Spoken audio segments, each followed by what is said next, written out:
Hello guys, सही thoughts में आपका स्वागत है। आज का ये शो देखने के लिए और यहाँ पे आने के लिए आपका बहुत बहुत धन्यवाद। आज हम बात करेंगे किसान बिल की वजह से जो चारों तरफ हल्ला, प्रोपेगेंडा और झूठ फैलाया जा रहा है उसके बारे में। तो कहते हैं कि नेकी कर, जूते खा, मैं भी खाऊं तू भी खा। तो ओपोजिशन पार्टी और यूट्यूबर कमेंटेटर परेशान है कि जब से मोदी गवर्नमेंट ने फार्मर्स के लिए 3 रिफॉर्म बिल लेकर आई है, इन तीनों बिल की वजह से काफी कंट्रोवर्सी फैलाया जा रही है, काफी हल्ला मचाया जा रहा है और बहुत सारे झूठ को भी फैलाया जा रहा है। तो ये बिल मोदी गवर्नमेंट ने फार्म सेक्टर में ग्रोथ लाने के लिए और फार्मर्स के इनकम को इंक्रीज करने के लिए पास करवाए हैं और इससे कई देशभक्त हैं जो दुखी हैं, कई नोबेल प्राइज विनर हैं जो दुखी है, कई एमपी हैं जो बिल की कॉपी फाड़ रहे हैं और स्पीकर का माइक तोड़ रहे हैं। यहाँ तक कि बीजेपी की पुरानी एलआई अकाली दल ने बीजेपी का साथ छोड़ दिया है इस मुद्दे पे। तो ऐसा क्या है इस बिल में जो लोगों की ऐसी हालत बना रखी है? तो आइए पहले इस बिल को डिस्कस कर लेते हैं कि क्या है इसमें और उसके बाद हम कंट्रोवर्सी को डिस्कस करेंगे।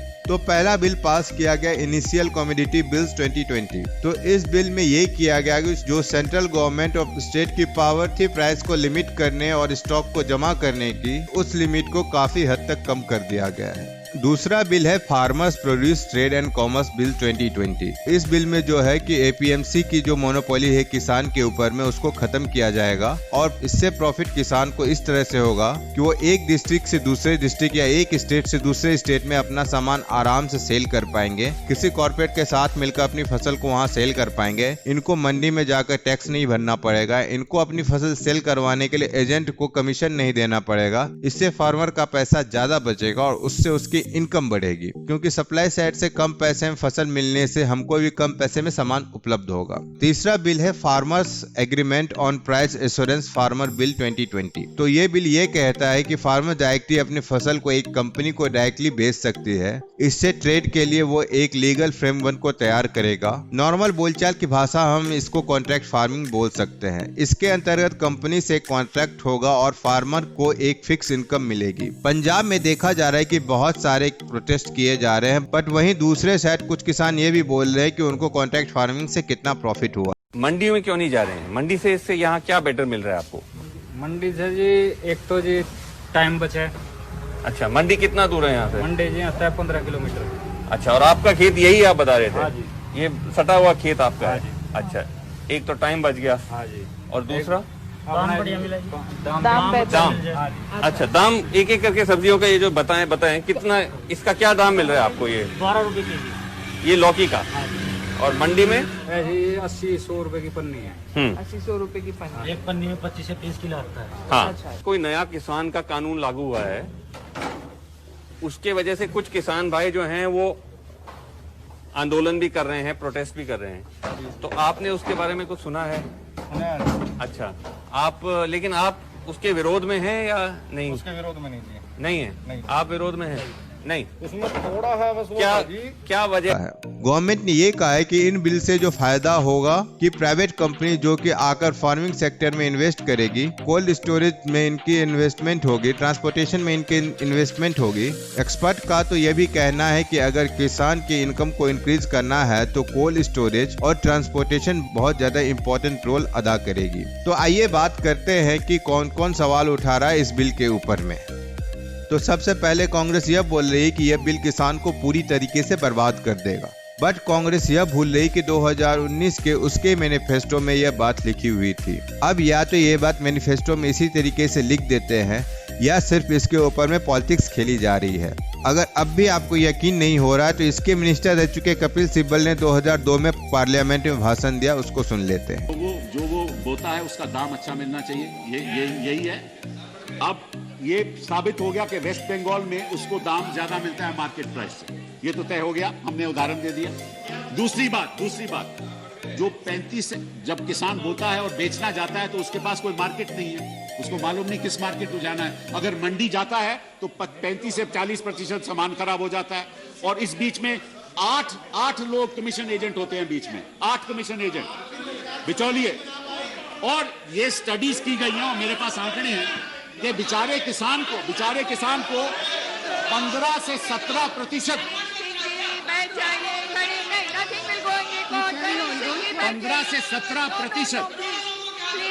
15 से 17% जो माल मार्केट में बिकता है उसका केवल 15 से 17% किसान को जाता है, बाकी बिचौलियों को चले जाता है। तो आप तो राहुल गांधी क्या कर रहे हो यार, क्यों ऐसी हरकतें करते हो? खुद की बेइज्जती तुम खुद ही करवा लेते हो। तुमसे ना हो पाएगा, हमें तुम्हारे लक्षण बिल्कुल ठीक नहीं लग रहा है, तुमसे ना हो पाएगा। यहाँ तक एक अकाली दल की जो हरसिमरत कौर बादल हैं, जिन्होंने इस मामले पर बीजेपी से अपना अलायंस ब्रेक कर लिया, उनकी पार्टी ने 2001 में किसान की हालात को सुधारने के लिए एक कमेटी बनाई थी और उसमें भी सेम बातें की गई थी। आज जितनी भी पॉलिटिक्स है वो मेरे हिसाब से गजनी की आमिर खान हो गई है, शॉर्ट टर्म मेमोरी लॉस। तो अब देखते हैं कि क्या झूठ फैलाया जा रहा है इस बिल के बारे में। तो सबसे पहले आते हमारे दुग्गल साहब, जो यह बोल रहे हैं कि मिनिमम सपोर्ट प्राइस को हटा दिया जाए। न्यू लिबरलिज्म आइडियोलॉजी को अपोज करते हैं। उनका कहना है कि सरकार को कुछ सेक्टर्स में, कुछ जगहों पर डेफिनेटली स्ट्रॉन्ग रेगुलेशंस बनाने की जरूरत है। स्ट्रॉन्ग रेगुलेशंस जैसे मिनिमम सपोर्ट प्राइस रखा जाए फार्मर्स का। यह बात बिल्कुल गलत है, क्योंकि नरेंद्र सिंह तोमर जो कि एग्रीकल्चर मिनिस्टर हैं, उन्होंने साफ साफ यह बात बोली है कि एमएसपी जहां पर था वैसे ही रहेगा, और ऐसी ही बात पीएम मोदी ने ट्वीट करके बताई है। मेजर इशू ये है कि अगर ये बड़ा कॉर्पोरेट पैसे नहीं देता है छोटे फार्मर को, तो अब क्या करो?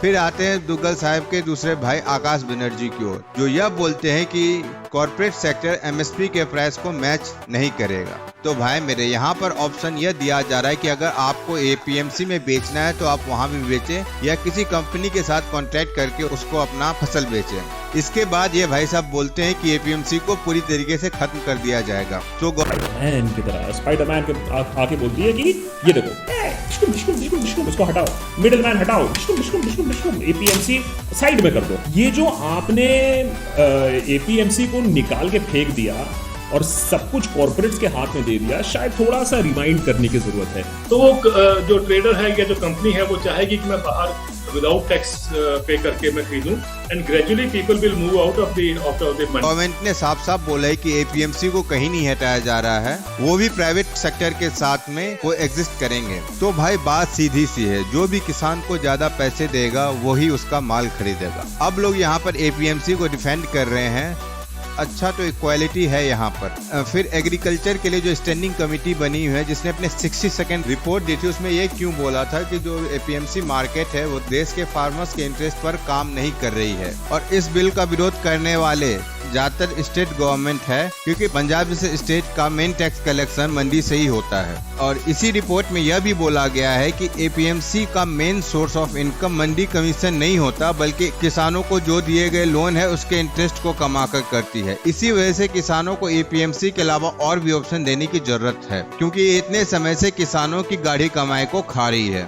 फिर दुग्गल साहब बोलते हैं कि इससे कॉर्पोरेटाइजेशन हो जाएगा। तो पहली बात यह है कि इसलिए तो ऑप्शन प्रोवाइड की जा रही है कि हमारे किसानों को कि वो या तो फसल किसी कंपनी में सेल करे या एपीएमसी में करे। तो डियर प्रोपेगेंडिस्ट और फेक न्यूज फैलाने वालों, कम से कम फैक्ट तो सामने रखा करो। मैं अपने किसान भाइयों से सिर्फ और सिर्फ यह बोलना चाहूंगा कि आप इस बिल को अच्छे से पढ़ें, समझे, और तब जाकर अगर आपको यह बिल बुरा लगता हो तो प्रोटेस्ट करें, क्योंकि ये आपका हक है। बट इनके बहकावे में ना आए, क्योंकि ये खुद ही कुछ दिन पहले तक इसके बारे में बोल रहे थे, जो आजकल इसके अगेंस्ट में है। आपके इस बारे में क्या विचार है, प्लीज अपनी राय कमेंट सेक्शन में जरूर बताएं। अगर आपको ये वीडियो अच्छा लगा हो तो प्लीज लाइक करें, शेयर करें, और अब तक अगर आपने चैनल को सब्सक्राइब नहीं किया तो प्लीज सब्सक्राइब करें। जय हिंद।